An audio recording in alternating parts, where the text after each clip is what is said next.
Welcome, everyone, to a new and special episode of the Tech Cafe podcast. I'm your host, 𝗨𝗲𝗄𝗏. Since launching Tech Cafe in 2023, our mission has been simple: to empower the software development community through insightful and meaningful conversations. Over the past 2 years, we've had the privilege of hosting some of the brightest and most inspiring minds in our industry, including Tim Oettinger, Jeff Langer, 𝗏𝗏𝗖𝗳𝗏, Mark Richards, Andrew Clay Sheffer, and many more. Each conversation has been a chance to explore the ideas, principles, and practices that shape the craft of software development. Today, we're honored to welcome someone whose influence has defined entire generations of software professionals, Robert C. Martin, Uncle Bob. Bob has been a programmer since 1970. He's the founder of Uncle Bob Consulting and co-founder of Clean Coders. He has authored many of the most influential books in software engineering, including Agile Software Development, Principles, Patterns, and Practices, The Clean Coder, Clean Architecture, and of course, Clean Code, a book that has transformed how millions of developers around the world think of writing software. Bob was one of the 17 signatories of the Agile Manifesto at Snowbird in 2001 and served as the first chairman of the Agile Alliance. He has been a tireless advocate for professionalism, craftsmanship, and ethics in software, reminding us that clean code isn't just about style. It's about discipline, responsibility, and respect for our craft. In today's episode, we'll explore Clean Code and its second edition, the evolution of software craftsmanship, test-driven development, the intersection of clean design and AI, and the past and future of Agile. To our live viewers, feel free to post your questions in the chat. We'll try to take as many as we can near the end. And now, without further ado, Uncle Bob, welcome to Tech Cafe. Thank you so much. It's a pleasure to be here. Pleasure's all ours. Let's start with our first question. And I'd like to start it with congratulating you on the second edition of Clean Code. Your books over the decades have consistently emphasized your famous principle from clean architecture: the only way to go fast is to go well. Yet, despite decades of advocacy from you and others, we still see developers writing messy code and managers pushing for rapid delivery without considering the long-term costs. What do you think are the fundamental barriers, whether psychological, organizational, or even educational, that prevents this principle from taking hold? Is it lack of experience, economic pressure, or something deeper about human nature? No, it's basic human nature.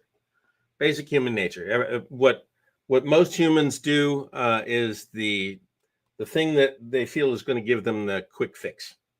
So it's the same with losing weight. It's the same with any kind of principle that you know would be good. Like, I should exercise every day, I should eat well, all of these things. And yet, in the moment, we make the wrong choice. And that's just very, very basic human nature. And the only way to really combat that is with deep knowledge and discipline.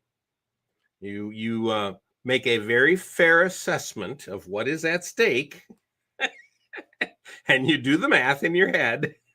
And then you say, well, yeah, I probably should not eat this quarter pounder today since I had one yesterday. It's kind of about the way it goes. So, managers are going to push for schedule. That's their job.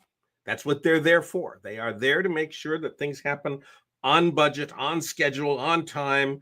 That's their job. We're not going to dissuade them from that. We are not going to convince managers that managers should care about code quality, right? Programmers care about code quality. They don't need convincing of that. They just need convincing that if they make a mess, they're going to slow themselves down and they're going to slow everybody else down. And that, that's something that everybody knows. Everybody knows that as the code gets messier, everybody slows down. And yet the individual programmer in the heat of the moment will convince themselves that, oh, I could just do this one thing really quick and I could get it done and my boss will smile. And that's a very unprofessional and very irresponsible behavior. Especially when you absolutely know that the mess is going to slow you down within a day, because you'll come back to that code a day later and, scratch your head and go, what the hell was I thinking? And then everybody else that ever touches it is going to go scratch their head and think, what the hell was this guy thinking? So the only way to go fast is to go well is just one of those, grandfather statements. Your grandmother, your grandfather will say, anything worth doing is probably worth doing well. You probably ought to do a good job. Probably get done a lot faster if you do a good job. Anyway, I don't think that there's anything systematic here. I don't think it's the fault of managers. I don't think it's the fault of education. It's just basic human nature, and it requires a little maturity. You're right about that. And thank you for mentioning discipline, because the problem is, in the past, I used to think it's just lack of experience. Developers haven't felt the pain yet. So, they're just going to do a mess. And then when they realize the consequences of that mess, they're not going to do it again. But that doesn't always happen. I mean, you feel the pain once, you feel it twice, and you keep on feeling it forever. So it's that lack of discipline, I guess, which is the cause of all of this. In the pilots circle, the circle of pilots, we call this the normalization of deviance. Right? You get into an airplane, there's a bunch of disciplines you follow. and if once you violate one of those disciplines and you get away with it, well, then that violation becomes normalized. And then you feel like, oh, I could probably get away with it again. And I could probably get away with something else again. And you go down this very nasty loss of discipline trajectory. So one of the things that, pilots do, or good pilots anyway, is they consistently remind themselves of what is at stake and why those disciplines are important. And every time you feel the urge to skip a checklist, I don't think I'm going to skip that checklist. I don't want to be at 10,000 feet and suddenly realize, I forgot that checklist. It's just not a good, not a good situation to be in. And it's the same with software, right? You don't want to be typing git commit and realize, oh, I forgot I should check these tests. I think it's all about consequences. When you talk about pilots, when they don't go over their checklist, lives are at stake. I mean, people could lose their lives. Yeah. With software, if things go wrong, it's just money being lost.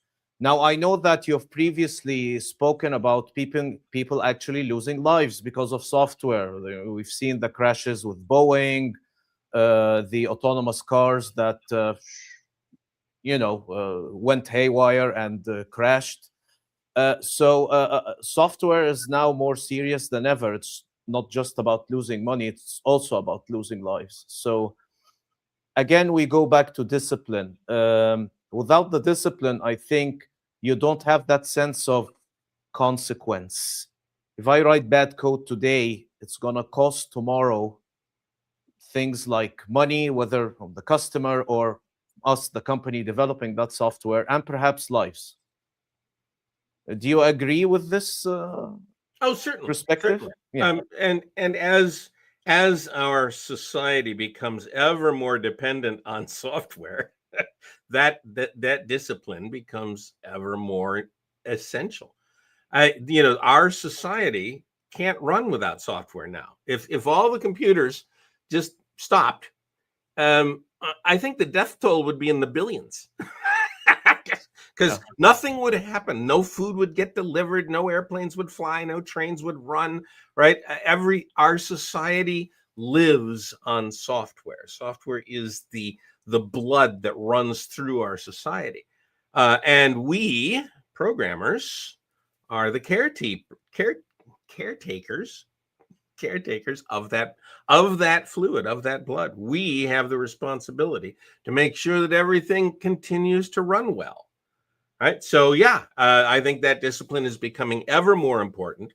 And I don't think you can look at a particular industry and say, well, that industry, it's not so important. You know, like the guys who build thermostats, you know, there's software in the thermostats now. It hooks up to the Wi-Fi. Well, that's certainly not mission critical. Nobody's going to die if the thermostat fails, until you realize that that thing's on the internet and malicious hackers can commandeer the doggone thing to do denial of service attacks to an airline. You know, so in fact, anything you put on the internet, you better be really careful with, because somebody might decide to break into it and then use it for malicious purposes where lives really are at stake or fortunes really are at stake. Yeah, you're absolutely right about that. You've spoken many times about, or you've actually warned that if we don't follow software development practices like TDD, etc., eventually all of this is going to be pushed as regulation. Why hasn't that happened yet? I mean, why is everyone trusting us so much with being well-disciplined in our craft, and what you've warned about has never happened? Oh, we've come close. Mm-hmm. We've come close a few times. It hasn't quite happened yet. There are industries where there's much more regulation in software. You know, airline software, so avionics software, medical software. There's quite a bit more regulation there. But in general, we don't have regulated software yet. Although we came close a couple of times. We came close in 2013 with the Obamacare disaster, the Affordable Care Act website that caused Barack Obama to briefly consider a new cabinet position, which would have been the CTO of the United States of America. That was, we dodged that bullet, but someday some horrible thing is going to happen and some politician is going to say, well, we've just got to get control over this, and appoint some horrible politician to regulate. It's just an inevitable thing. It's going to happen. Our industry is very young, and the politicians and most of the people in society still don't quite understand what it is that we programmers do. We're still wizards weaving magic spells. But that knowledge, the knowledge of what we actually do, is getting more and more common. And as it finally invades the minds of the politicians, I think they're going to look around and go, oh my God, we got to do something about this. And my hope is that we can get there first, that we can establish the regulations that the regulators will want to put upon us. The doctors did this, the lawyers did this a long time ago. It would be a good idea for us to think of what those regulations ought to be, self-impose them, and then when the regulators come along, well, they're already here. You might as well just use these. Otherwise, they're going to invent their own, and they won't be very smart. Yeah, I agree. Okay, let's move to our second question. So throughout part 2 of your latest book, Clean Code, the second edition, you advocate for thoughtful design, solid principles, etc. Yet I increasingly hear developers use over-engineering as an excuse to skip design entirely. No patterns, no abstractions, just quick and dirty code. How do you define over-engineering, and why do you think it's become a justification for doing no engineering at all? Oh, heavens, that's just the normal cycle that happens inside of any industry. the industry goes through a cycle of increased discipline, and then there's a reaction and a backlash, and people say, no, no, no, we don't want that discipline. And then all hell breaks loose, and then people say, okay, we need more and more discipline. So it's just the normal oscillation. We've seen that with audio files. You know, at one point they wanted every knob in the world on their hi-fis, and then came the retro guys who said, no, no, no knobs, no. It's exactly the same thing. Oscillate up and down and up and down. So what is over-engineering? Over-engineering is when you do too much. You consider too many options. You protect yourself from too many possibilities. You overspend on your defense and you underspend on your offense. A good software developer, a good software engineer, looks very calmly and very dispassionately at the problem that faces them, the problems that face them, and decides, okay, I need to protect myself against these things. I'm not so sure about those things, so I'm going to wait. And I'm pretty sure those things over there, I'm just never going to have to worry about. And in days past, we would have maybe considered that to be under-engineering. Back in the 90s, we used to think, oh, no, you need to consider all these things. And then the Agile movement came along, and the Agile movement said, well, you know, maybe we don't actually have to consider some of these things over here, which is where we get this, you know, the old mantra, you're not going to need it. YAGNI, you ain't going to need it. Well, that, of course, went too far, because now people can say, well, you ain't going to need it for everything. But there are things you are going to need. You can look at a problem and go, you know, I'm going to need that thing. I'm just going to have to do that one. Probably don't need to do these. So it's a constant trade-off all the time. Whenever I'm writing code, it's like, okay, how much of this do I need to do, really? And you take a look at clean architecture, right? Clean architecture book talks about, oh, how you can create layers and organize the dependencies between the layers. And then I write a system, and it's a dumb little system, and I'm looking at it going, yeah, probably don't need all those layers. Probably I could get away with 2 layers and a minor control of the dependencies. I probably don't need to go all in, at least at first. And then as time goes by, I'm actually working on one of these right now. As time goes by and the amount of code grows, and I'm looking at it thinking, you know, I probably ought to add a little bit more to this. Probably ought to reorganize it just a bit. Not all the way to clean architecture, but maybe another little bit more discipline over the dependencies, maybe a little more separation. While the code is small, you can get away with that. You can say, okay, all right, I'm going to start out simple, start out small, not a lot of engineering involved, just I'm going to get it to work. It's on the screen. It works really well. Ooh, now it's getting a little bit ugly in there. I think I'm going to start making it better. So there's this idea that permeates the industry from time to time, that you've got to think it all up front through and make sure you know exactly what you're going to do before you implement anything. And I take the opposite approach. And I say, well, no, I'm just going to start out really simple and really small. And I'm not going to use all my rules. I'm not going to use all the design patterns. I'm not going to use all the principles right away.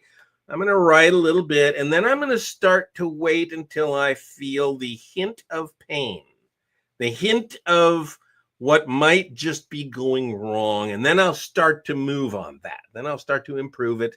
I'll start to invoke a principle or two, a separation or two, and I will evolve the system towards the amount of engineering that I think is necessary at every given point in time.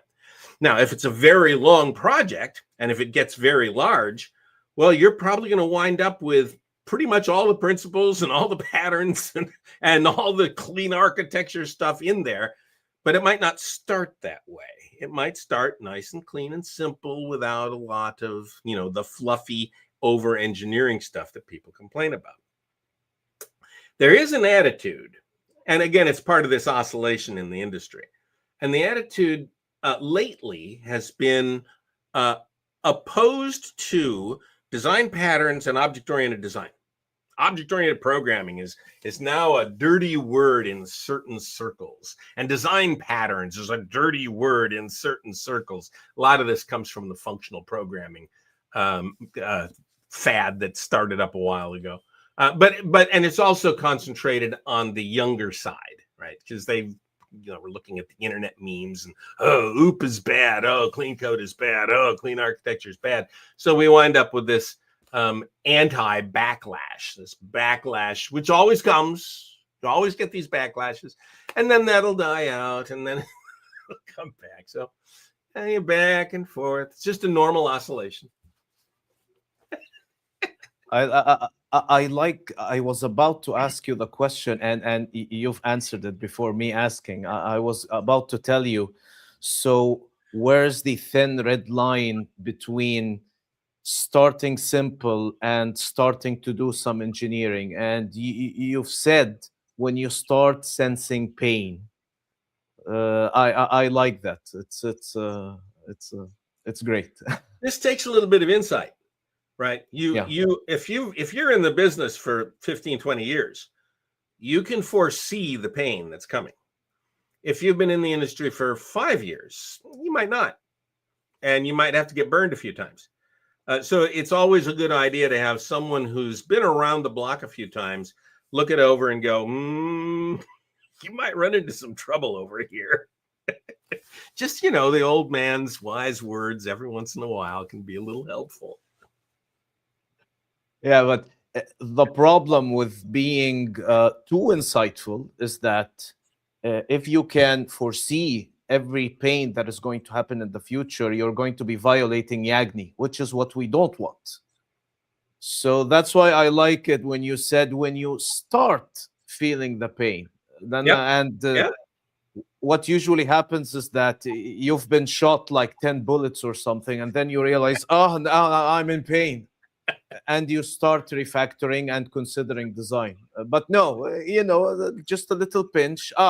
There's a little pain. Let's start doing some refactoring and design. Okay, that's great. Okay, so let's move to our next question. So again, in the second edition of Clean Code, Chapter 3, you've introduced something new, at least to me, the first principles of clean code. Everything small, well-named, organized, and ordered. For viewers who haven't read the book yet, could you briefly explain these principles in simple terms? And when you say everything, do you mean this applies at all levels? Functions, classes, packages, services? How far does this principle scale? I think it applies everywhere to everything. And not even just software. I think this is a real good principle of living a nice, happy life. Do everything in small steps. Keep everything nicely named and organized and ordered. And your life will probably be much less painful than it otherwise would have been. In software, this would apply to functions. I like my functions small. And I know there's controversy over, oh, Bob says functions should only be 4 lines long. No, it's just small. Just keep them nice and small. Give them a nice name, and then order them well so that as you're looking at the screen, the things that do the calling are above the things that are called. Or if you're in one of those languages where that's inverted, you do the inversion, but you keep them in a proper order so that they're not scattered all over the place. We don't want the software to look like a teenager's bedroom. Right. We want the software to look like, what the husband learns after 20 years of marriage, right? To put things away in just the right way and hang things up in just the right way so that, you can actually live in the space. I like to follow this rule for as much as I can. Now, you can look around my office here and you can see that my office is not perfectly well ordered. Not everything is put away perfectly. And that's because I use this office. It is part of my daily life. And so there's the remnants of little bits of work that you can see laying on the counters and stuff. Code will do that too. Software will do that too. Software will have little bits of evidence that people have been working in it. And that's good. it's good to have a little bit of that. And the analogy that a very bright person once used, I think her name was Sarah Mai, and she wrote this lovely blog about livable code. And she said, nobody wants to live in a model home, you know, where you've cleaned it up to the nines and people come through and they walk through and they don't want to touch anything because it's just too clean in there. We don't want our code to be quite like that either. We want to be able to live in it. So there's a principle that we want everything small, everything well-named, everything organized and ordered, but not overdone, not so that everybody's afraid to touch it.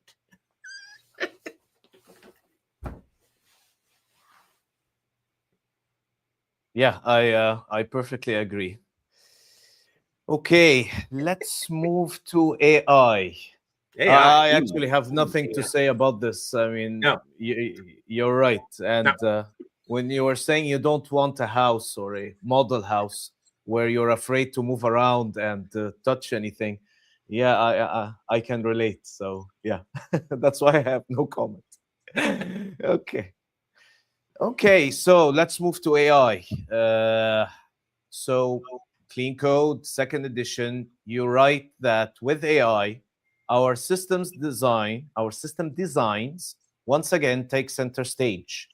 And in chapter 17, you describe how programmers will become the lawyers of AI, responsible to reason through and draw up the precise and accurate formal requirements. Now, this reminds me strongly of Kent Beck's recent article, Programming Deflation, where he argues that in a world of abundant cheap code, what becomes scarce is understanding and judgment, the ability to see how pieces fit together, the wisdom to know what not to build.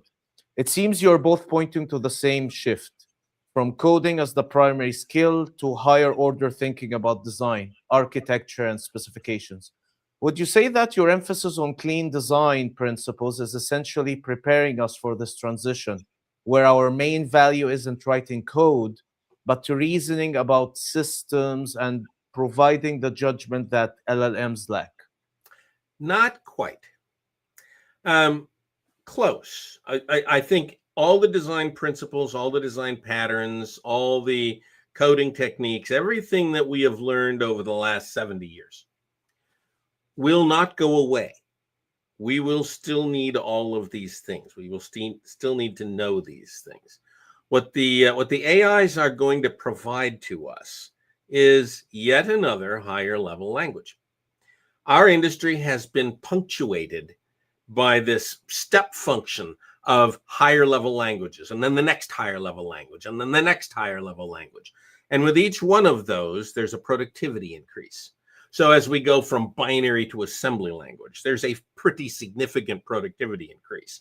As we go from assembly language to C, there's a pretty significant productivity increase. And as we go from C to C++ or Java, and then from Java to things like Python or Ruby, there's another significant productivity increase. LLMs, AIs, are going to be the next one of those things.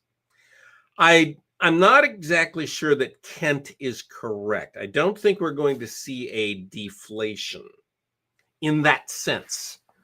I don't think we're going to see people walking away from code.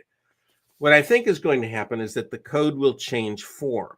The code will become yet a bit higher level.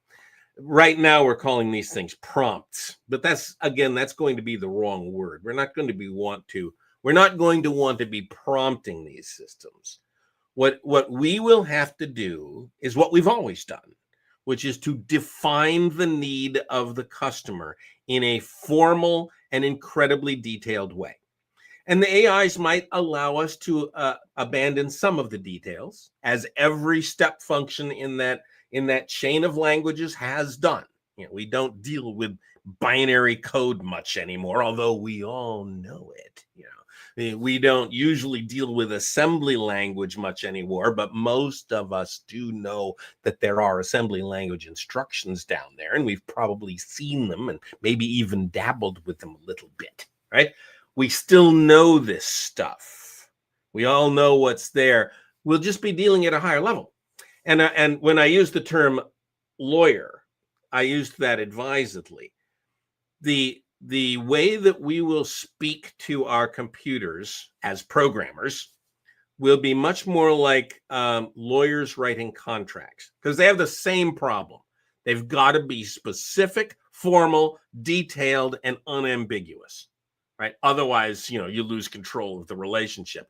In an AI, you still have to be specific, detailed, formal, unambiguous. And in order to do that, we're going to have to come up with a set of disciplines.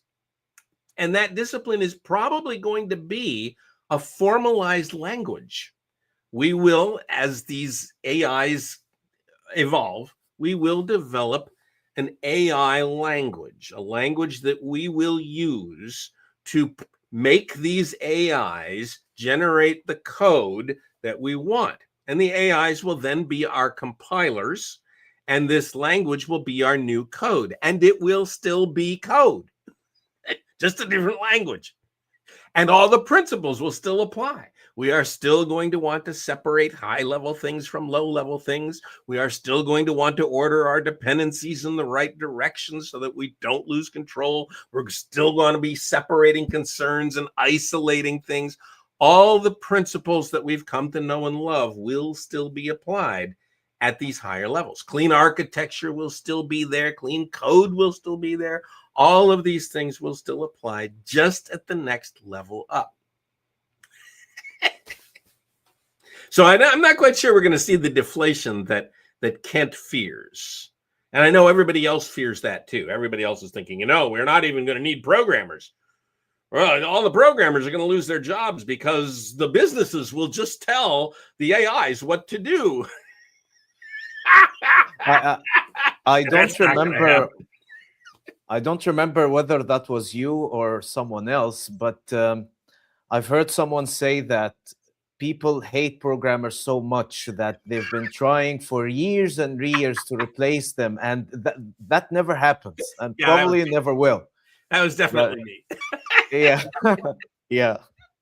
Mm-hmm. So well, they can try, but when you were talking about assembly language and you were saying which everybody knows, do you think vibe coders know about assembly language? Oh, heavens.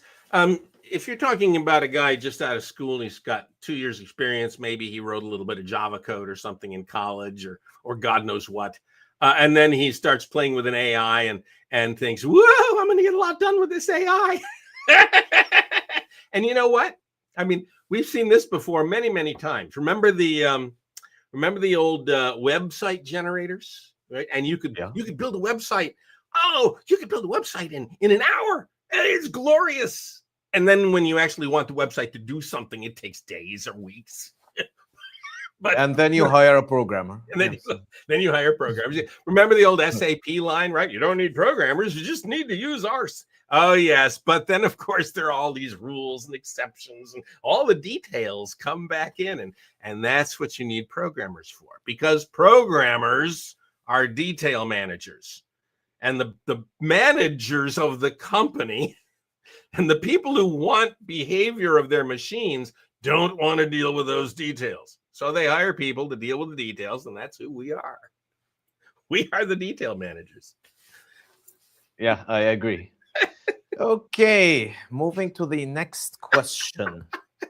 So in chapter 5,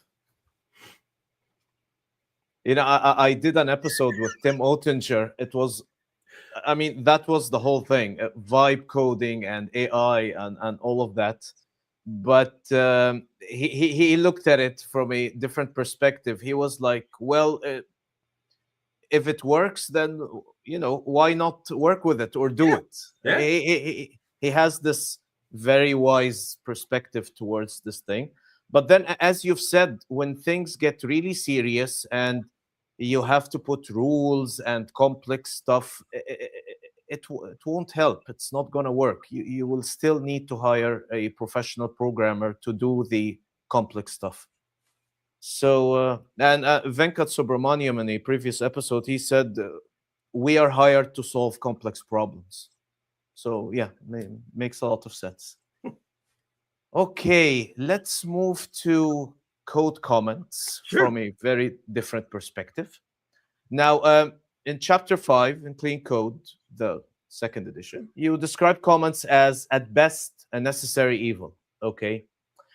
But in chapter 13, Jeff Langer describes working with Gen AI as pairing with non-humans. Now, here's the thing. This creates an interesting tension because I've read so many research papers, and I am personally doing a PhD in AI right now in LLMs. And in these research papers, they say that when you're building a coding LLM, they show that models that are specifically trained on commented code, I don't mean commented code as in code that no longer is necessary. I mean code that has comments. Mm-hmm. Because comments help AI with understanding the programmer intent. And it helps with the in-context learning thing as well. So in essence, comments serve as a communication protocol between humans and AI, not just between humans. Now, does this suggest that we need to reconsider comments, not as compensating for failure, but as a legitimate interface for communicating intent to our AI pair programmer? I don't think so.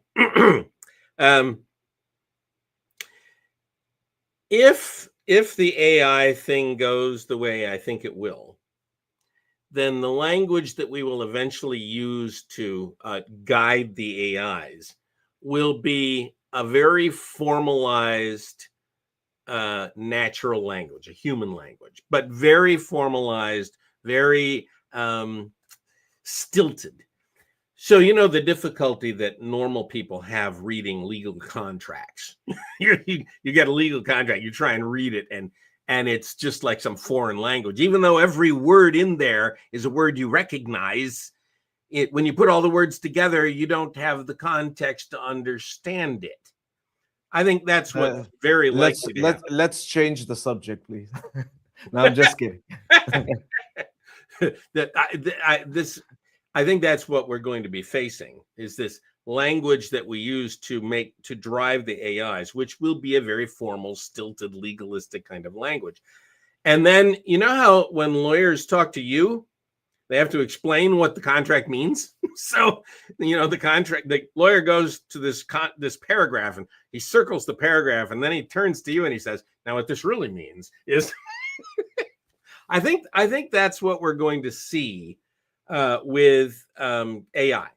As things progress, the languages that we use to drive the AI will be a kind of code, and we'll have to explain it to people. There's a really good example of this. Dave's Garage. You're probably familiar with, I can't remember his last name, but Dave's Garage. He's an old Microsoft dude. And a couple of days ago, he went to an AI and he asked it to build a BASIC interpreter that was compatible with the old Commodore 64 Microsoft BASIC, right? And he prompted it with a single prompt.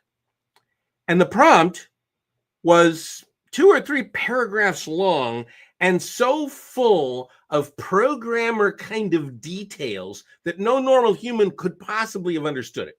You know, I understood it because when he made reference to things, I knew what he was making reference to. But, you know, if anybody else looking at it would go, what the hell is that? It's just these words that don't have any meaning the way they're assembled here. And you know, he got the thing to generate a BASIC compiler that was compatible with the Commodore 64.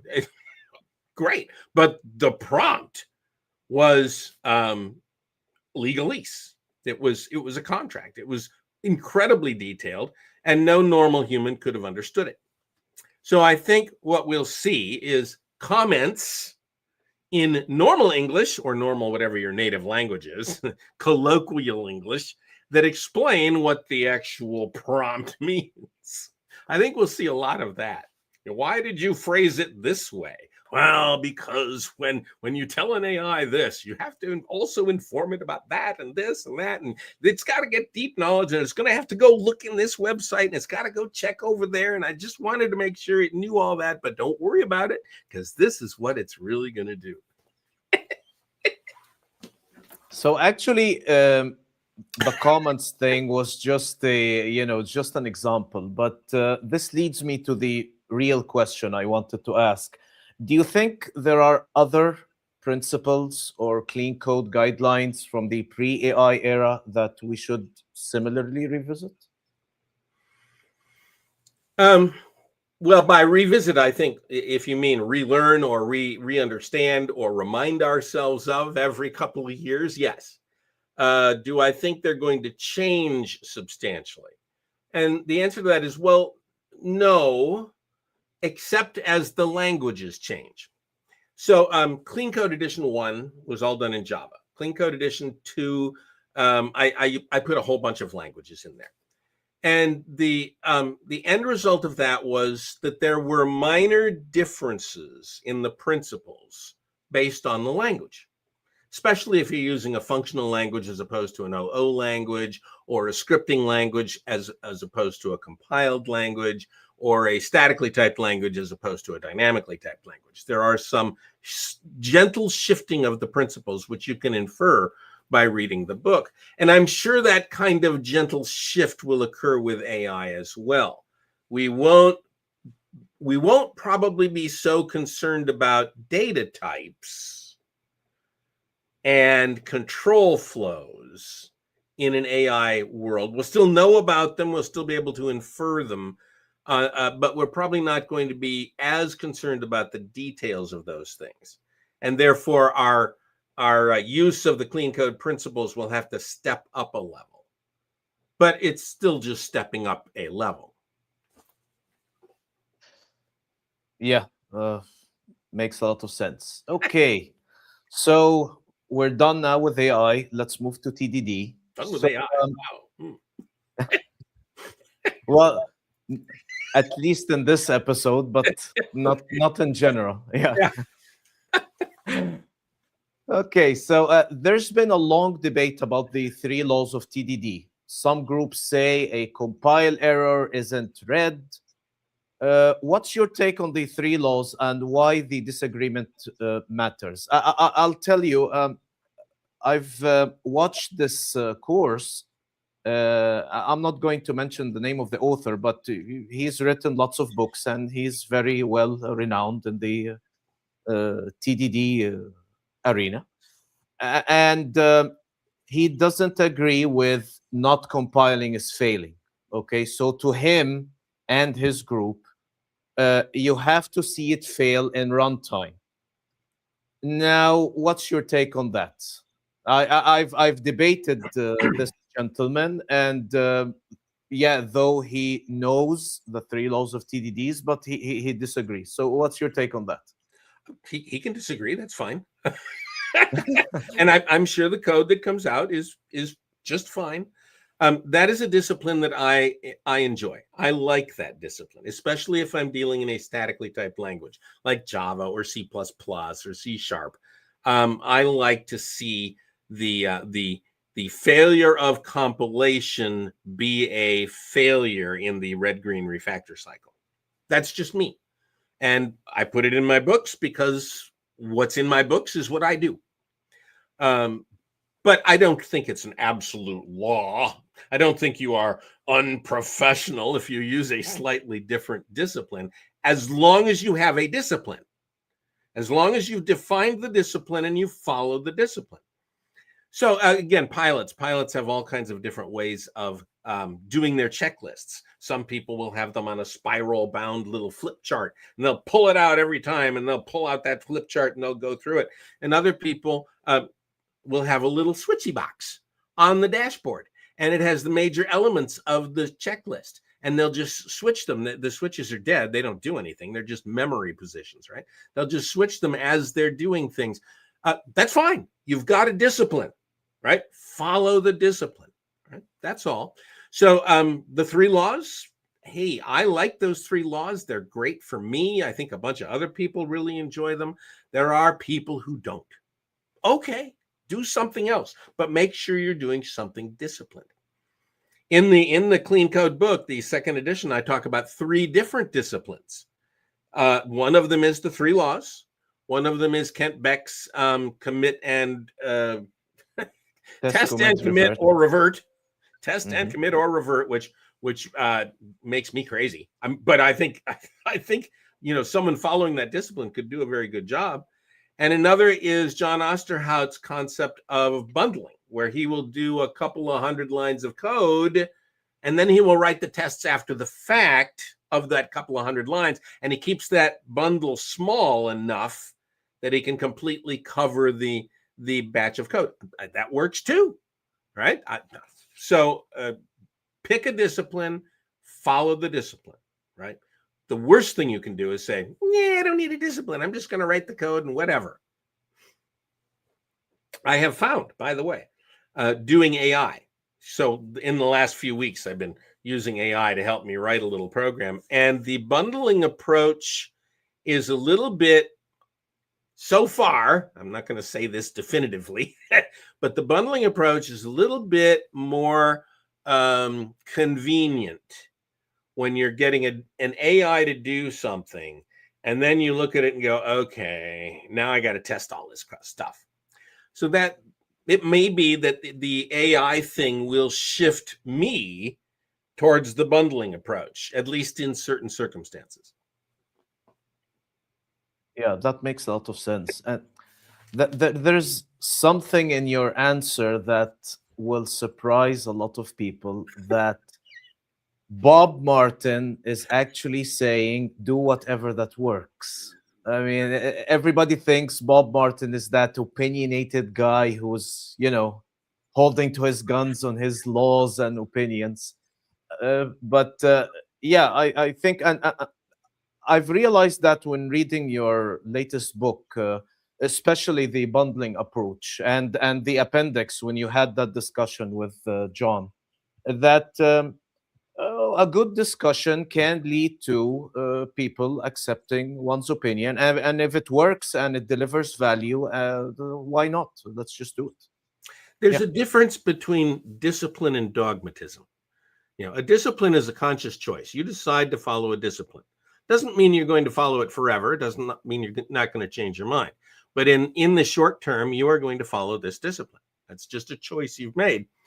Dogmatism is when you don't ever challenge the discipline. You don't challenge it at all. You're just going to do it forever because that's the way it's been done. And it's easy, I suppose, to read through a book like Clean Code and hear that old man's voice. It's just the way it's done, which of course was never the intent for that book. The book was an exposition of what I and my associates have found to be reasonable rules. And at the very beginning of the book, I make the whole point. Look, these rules work for us. They don't work for everybody. And if you've got better rules, you should use the better rules. But this is what's worked for us. Yeah, well, people will read what they want into things. Yeah, I know. Yeah. Okay, let's move to a similar question. Yeah. Now, I was taking this class on zombies with James Grinning. And I've watched you practice TDD a couple of times. I've watched Kent Beck as well. And I've taken classes with Jeff Langer. So I kind of know how you guys practice TDD. And to me, that was just the way people do TDD.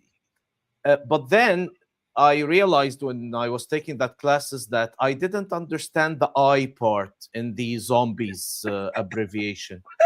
And what that meant was you had to think about the interface design in the red phase, okay? And to me, design was something you moved to the refactor phase. You didn't think about that until the refactor phase.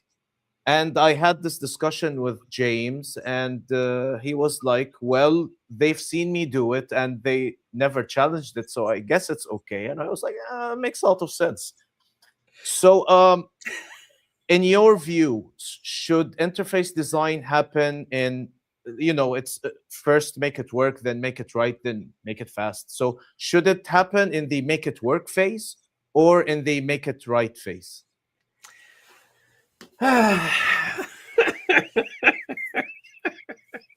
So interface design, usually when I'm making things work, I'm not too concerned about interfaces unless I'm writing a test that needs a mock. And then, of course, interfaces become much more important. So, so sometimes in the make it work phase, you still think about interfaces. Now, the make it right phase, well, that's when you're really focused on this stuff. That's when you're looking at it and going, okay, I need to separate these two things. I need to reorder the dependencies in here. I need to change the names. I've got to get this thing to look good, feel right, right? So you're going to spend more time on it there, probably. But that doesn't mean you don't spend time on it in the make it work phase either. I mean, all of this stuff is amorphous. You can draw boundary lines, and we do, right? First make it work, then make it right. But the reality is that while you're making it work, you're kind of trying to make it right. And when you're making it right, you're probably finding things that don't work. So drawing the lines is a convenience, but it's not a physical reality. Yeah, that makes perfect sense. Yeah, thanks a lot for that. See, again, it's the whole dogmatism versus discipline argument, right? It's like, okay, yeah, first you're make right. it work, then make it right, yeah. Now, speaking about arguments and debates, I was having this interesting debate with a friend on what test loss development is, and that led me to write a whole article about this. So, to me, test loss development, the difference between test last and test first is related to the change in the production code. So if I write the test before I change the production code, it's test first and vice versa. But my friend argues that no, if you're working with legacy code and the code is already there, then whatever you do, whether that is characterization tests, approval tests, or whatever, that is still test lost. Now, it was a disagreement, and I wrote a whole article saying, no, it's related to when you change the production code and all of that. Now, I want to hear your perspective. And you're probably going to judge whether I'm right or he's right. So, yeah. Or that's maybe I'll split the baby in half. Maybe. Okay, so in a legacy environment where you've got a lot of code and you need to make a change, and if you are following the test first discipline, so okay, those things, you go and you're looking at the code and you think, oh, I know exactly what I need to do here. What I need to do is swap those two lines of code and add a little thing here, and that'll probably work. Now, if it's me, that's what I'm going to do. And then I'm going to see if it works. And then if it works, I'm going to write a test. Because you can't write the test as easily if you don't know quite how to make it work. Now that would be me, and that I would probably do that. Although, let's say that I've got a brand new feature to do. The first case was like fixing a little bug. Now let's say I've got a new feature to do, and this feature is significant. It's got behaviors. Then I'm going to be much more apt to write the tests for those behaviors before I touch any code in the cycle, right? In the cycle. So I'd write a little test, and then I'd modify the code a little bit and see if I can get the test to pass. And then I'd write another little test, little code, little test, little code, little test, little code. And I would follow the test first discipline to the extent that it was convenient. And then there will come the moment where this new code that I have written has got to somehow mesh with the old code. And in that case, I'm probably going to abandon the test first approach, at least to some extent, and figure out how I can get these connections all wired together and then write a few tests, and then more, and then a few more.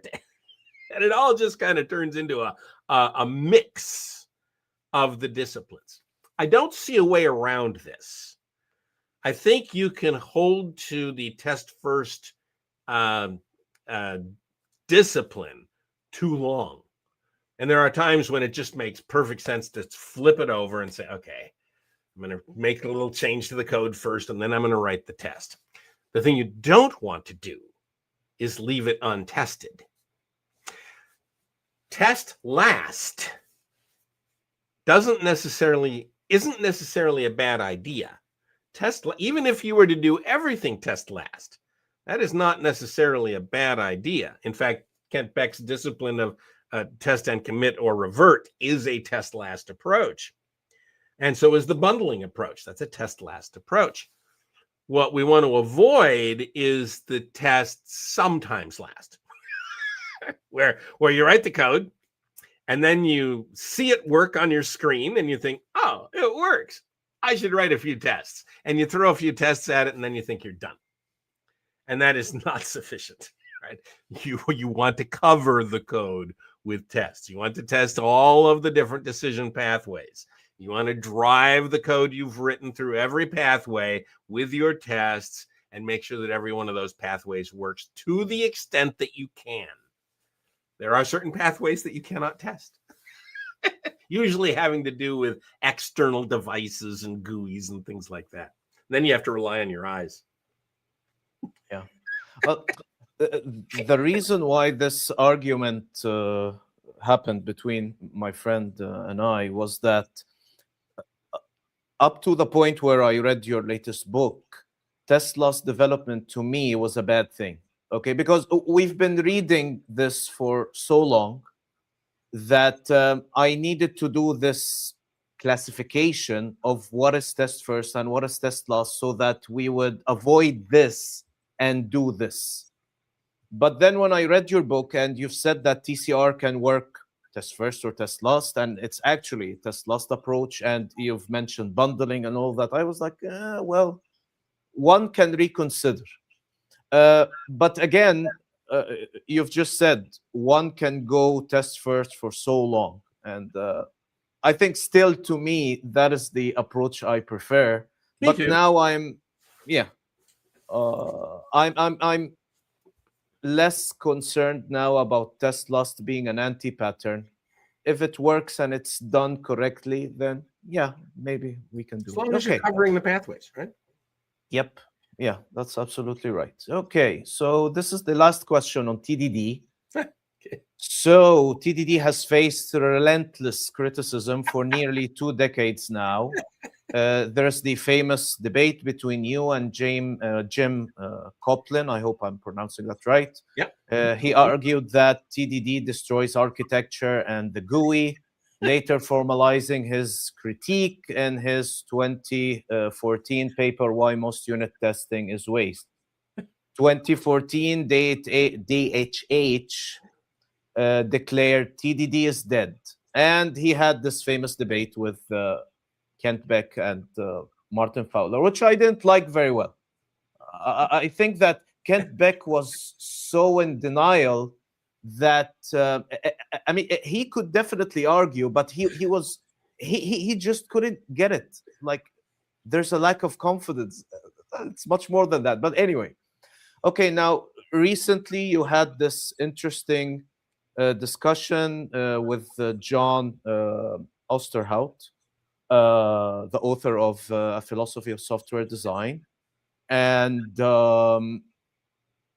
he has always been arguing that TDD is bad for design and all of that. Now, why hasn't this criticism died down after 20 plus years? I mean, why are people still against TDD? Well, some people are, and some people aren't.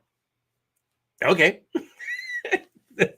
I'm not sure we're ever going to solve that particular issue. I'm not even sure it's an issue to be solved. There's a school of thought that says, test-driven development really helps me. It helps the design. It helps everything. I like to follow TDD. There's another school of thought that says, oh no, test-driven development, why? It complicates design. It makes you focus on the wrong things. When we have a mathematical proof of one way or the other, maybe it will be time to listen. But otherwise, it's just a bunch of opinions, right? John, I have a high degree of respect for Jon Oosterhout. You know, he's a good guy. He's got great ideas. He's just wrong about that. DHH says TDD is dead and it creates test-driven design damage. What a great turn of phrase. Test-driven design damage. No, it doesn't. It's ridiculous. But he's got an opinion, right? And okay. And by the way, DHH, one of my heroes, right? But he's wrong about that one. And that's okay. It's okay for people to disagree. You know, our society has gotten to a point where if you disagree, you're the devil. And we're going to have to come back from that particular abyss. Because you can't get anything done when the people you disagree with are the devil. No, it's fine. Yeah, 𝗪𝗪𝗏 and I were good buddies for a long time. Again, another one of my heroes, right? 𝗪𝗏. I read his books.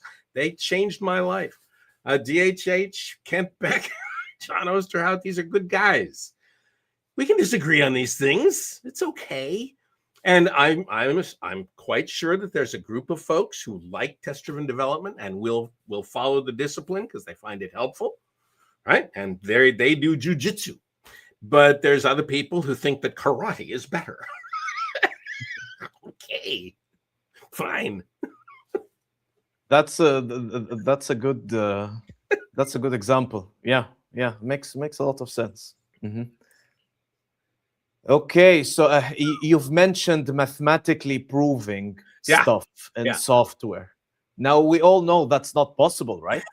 Probably not. Yeah, yeah. But this needs another episode. So yeah, let's just stick to our questions. I mean, you say so much, and I want to ask follow-up questions, but you know, we have the problem of time. Okay, let's move to time is always a problem. Okay, so let's move to architecture. And in a recent post on X, you stated that you do not want to have services being your architectural and design mechanism. There's no such thing as service-oriented architecture. This is service-oriented deployment, but not an architecture. Sounds like we're in a court. So anyway, I've hosted Mark Richards, co-author of Fundamentals of Software Architecture, and he strongly disagreed with your opinion on this. He said that, this is his argument, a single purpose function deployed as a separate unit of software, each owning its own data. This is how he defines what microservices are. And then he said, because of the sheer number of services, microservice is the only architectural style that requires us to break apart our data. We can get by with monolithic data on every other architecture style, but we cannot do that with microservices. So this is his argument, that it's an architectural style because it mandates that each service owns its own data with a bounded context, forcing you to solve distributed data consistency, distributed transactions, a visual consistency, etc. Now, I know you say that we can do this with a monolith as well. I know that, but do you still hold strong to your opinion that it's just a deployment strategy? Can't we say both opinions are correct? Sometimes this is correct, sometimes this is not. I'm actually more on the Mark Richards side. So let me address the argument. The answer. The argument is that if you separate modules so far, they're so far away from each other that the only way to communicate between the modules is to squeeze the data through a network connection, a socket. If we're going to separate them that far, then we're in utopia, or at least a data utopia, because every module will have to have its own data. It will be responsible for its own data. Now, Is it a good goal to have every module deal with its own data?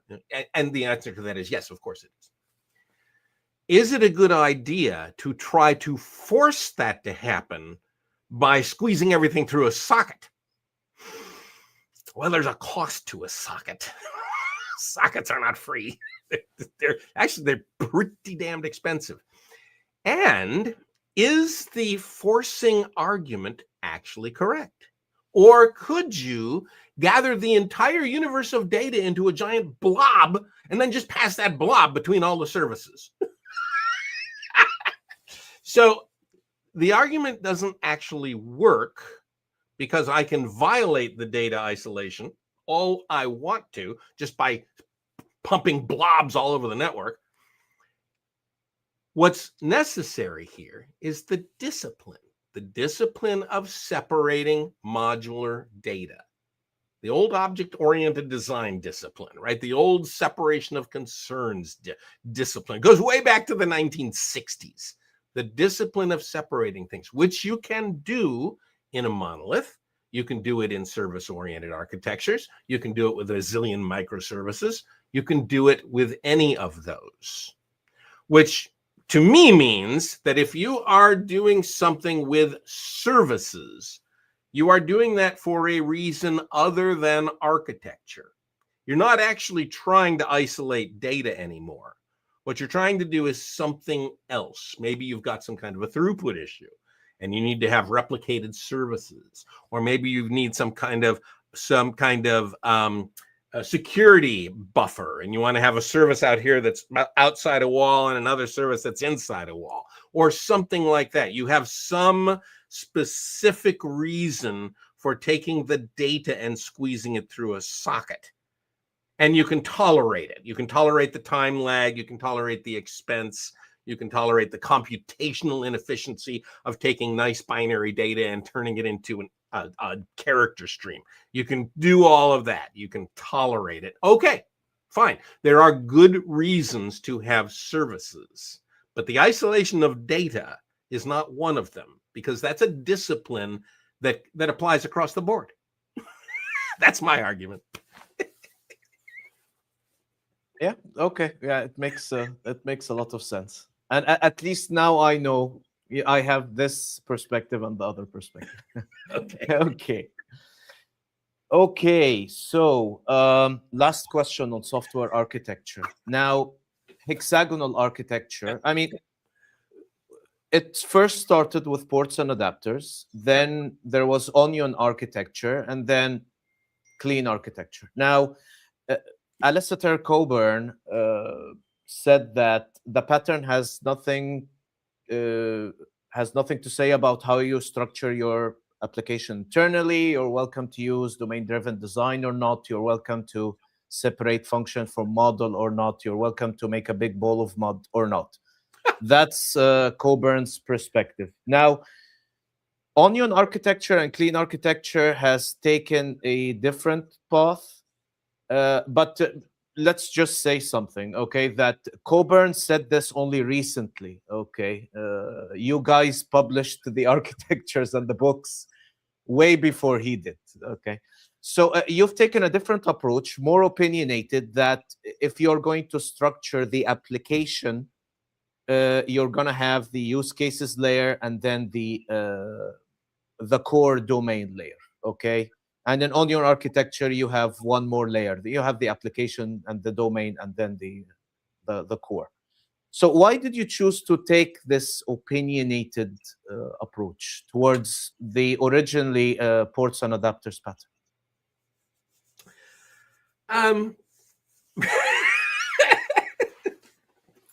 So the opinionated approach, the clean architecture argument is pretty much the same argument as the hexagonal architecture and the ports and adapters architecture. They're all fairly close to the same idea.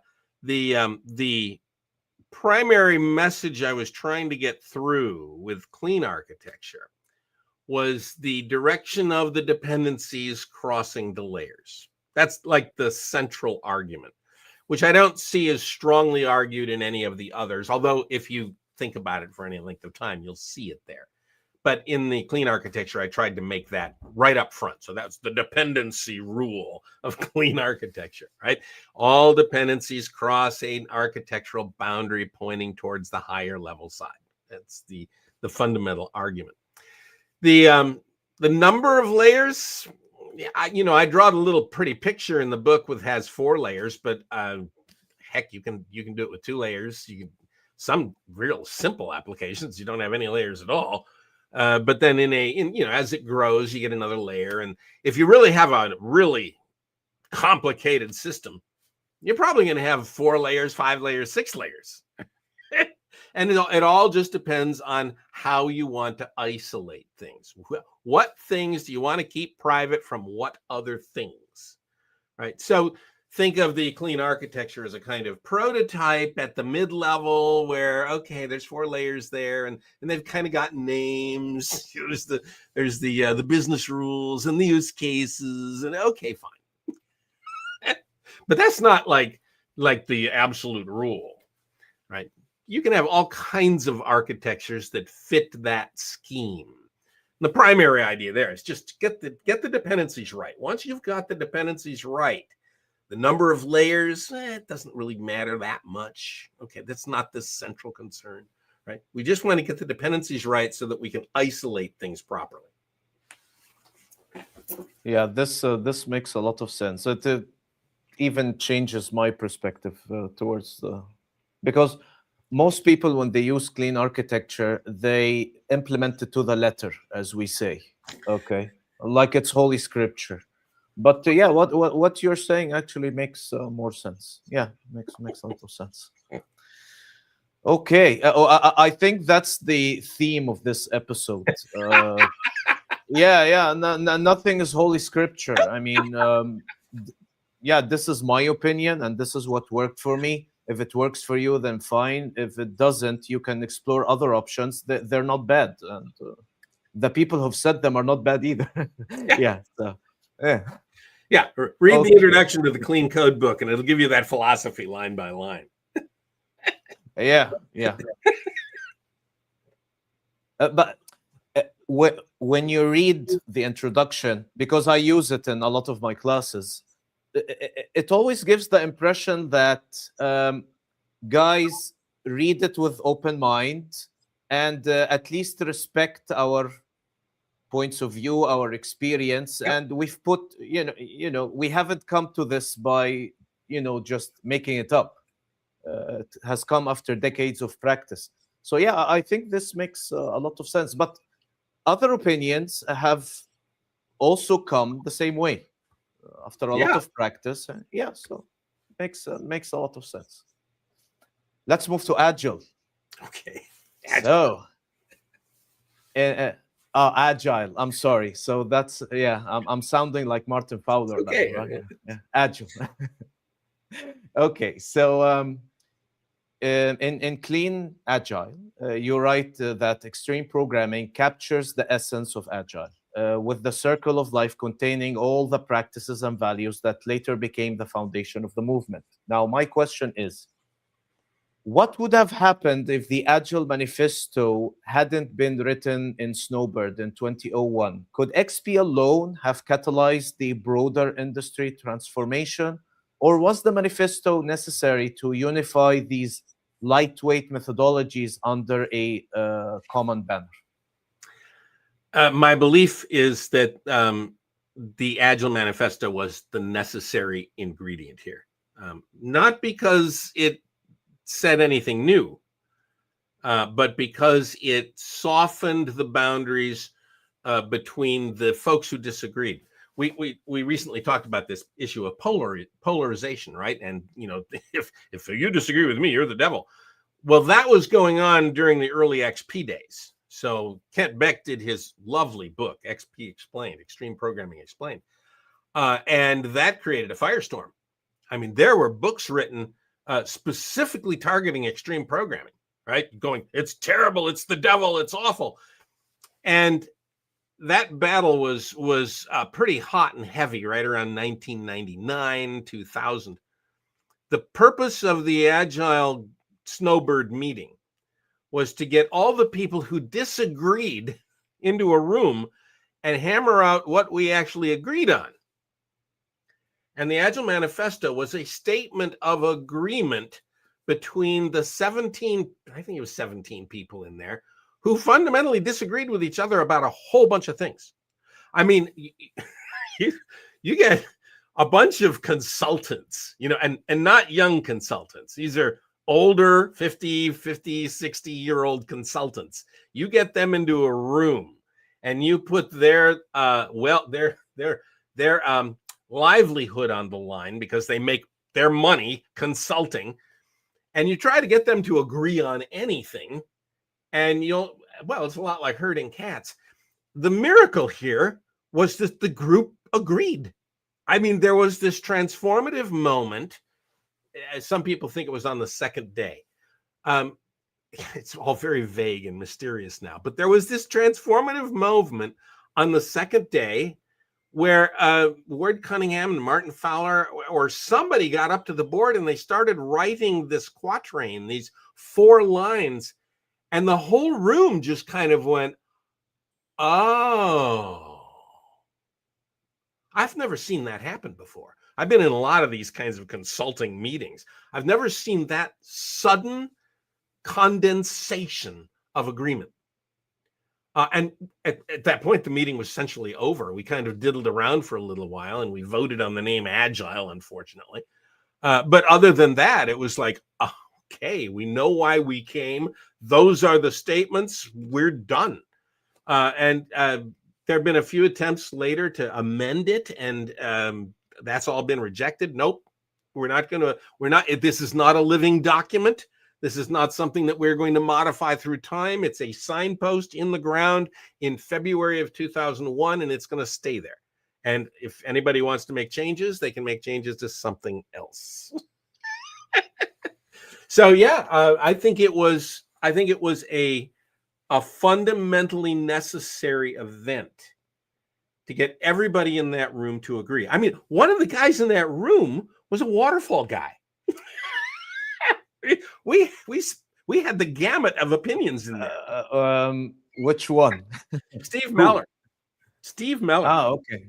Good buddy of mine too. Guys, all those guys were heavyweights. I mean, these are guys who were around in the industry for decades. They've done tremendous amounts of work, good work.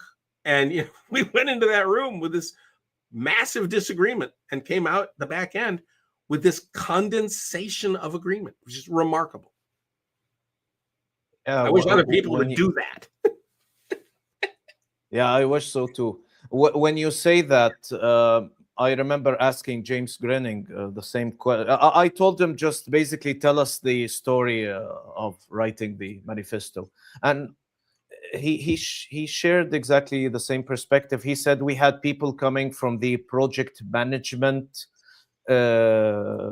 side of things and software, and we had the ex-peers, and somehow we were able to reach an agreement. And yeah, and you've just said the same thing as well about this meeting, which is wonderful. It's something to indeed learn from. It's inspiring.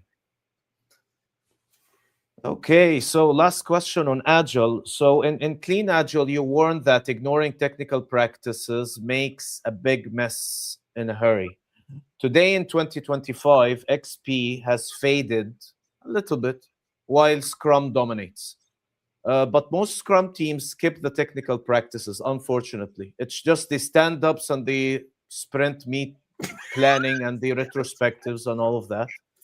SAFe has taken over large enterprises wanting to do fake Agile at scale. There's an entire Agile industrial complex of certification and consultants. Now, has the movement you helped create at Snowbird been hijacked? Has Agile lost its way? So the Agile industrial complex, I think, has lost its way. Again, Agile is a signpost in the ground, February 2001. That's the same as it always ever was. And I wrote the book Clean Agile 5, 6, 7 years ago. I can't remember, to try and re-emphasize that signpost and bring everybody back to reality. But what has happened with Agile is what always happens in any industry when somebody puts up a signpost and then all the consultants start to spin and spin and spin. And the consultants and the enterprises all have to differentiate from each other. So they all spin in different directions. And they create this massive dust cloud of opinions and ideas. And there's nothing wrong with that. That's actually the way progress is made. And then every once in a while, somebody sticks up their head and says, hey, can we get back to basics? And I assume that that's going to happen several more times. I am much more happy. I am much happier about the fact that Agile is still an issue 25 years later. I mean, it's quarter century's gone by and Agile is still there, still dominating in one way or another, Scrum or Safe or God knows what. But okay, that the Agile message is still there somewhere in the center of all of that. And we will go through this pattern of coming back to basics and then spanning out and then coming back to basics. That will occur probably on a decadal kind of rhythm. I think that's good. Yeah, you're right. Makes a lot of sense. Okay, we're almost done. So what's one piece of advice you would give to programmers starting their careers today? Okay. Brand new programmer, right? Okay. Don't actually any programmer, but let's start with the fresh people, okay, and then let's move to everyone. Don't be over-impressed by the power tools, right? Power tools are going to be cool. These AIs, they're going to be cool. All the nifty languages, all the great IDEs. We've got power tools. Don't be over-impressed by those. Don't be so impressed that you forget the basics. Learn the basics. Learn C. Do a little programming in C. You don't have to do a lot, just a little. Find an assembly language. Do a little assembly language programming, just a little bit. Learn the basics. Go back and read some of the early books. Some of the books by Tom DeMarco or Ed Jordan, guys who were at the beginning or the second stage after the beginning when the industry really started taking off. Read those books. Read the book Structured Programming. Get an idea of what those guys were talking about. Read from the past and read today and read the things going into the future. But don't look at the now moment and think this is everything. Everything on Instagram, everything on X.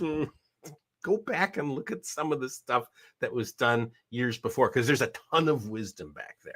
Learn many languages, do a lot of reading, play at home. I know you go to work and you've got to work 40 hours or whatever, and you come home, and then at home you should play. And obviously you can't, you've got a limited amount of time, but you should take a little bit of time, 2 or 3 hours on a weekend or something like that. Play with the code, play with different languages, play with different projects. Have your own little project that you're working on in the basement. These things are really important. The work you do at work is good, but the play will make you a much better programmer over the years. So there's a little bit of advice for programmers in general. And be very careful with the power tools, especially the AIs, because you over rely on them and you're going to get burned. Take it just like any power tool, right? Rev that saw up. You can cut a lot of wood. Might not cut it in the right way, though. Yeah, that's a great piece of advice. Thanks a lot for that, Bob. Sure. Okay, so Bob, this has been an extraordinary conversation. Thank you for your time, your insights, and everything you've done to elevate our profession. Your work has inspired generations of programmers to take pride in their craft, to care about design, and never to forget that the only way to go fast is to go well. To everyone watching or listening, thank you for joining us. If you've enjoyed this episode, Make sure to follow us on LinkedIn and YouTube. And for more of these conversations that celebrate the art and science of building great software. Until next time, stay curious, keep learning, and keep your code clean. I'm Ahmed Bisbah, and this has been the Tech Cafe podcast. And Bob, thanks a lot for being with us today. My pleasure. Pleasure's all ours.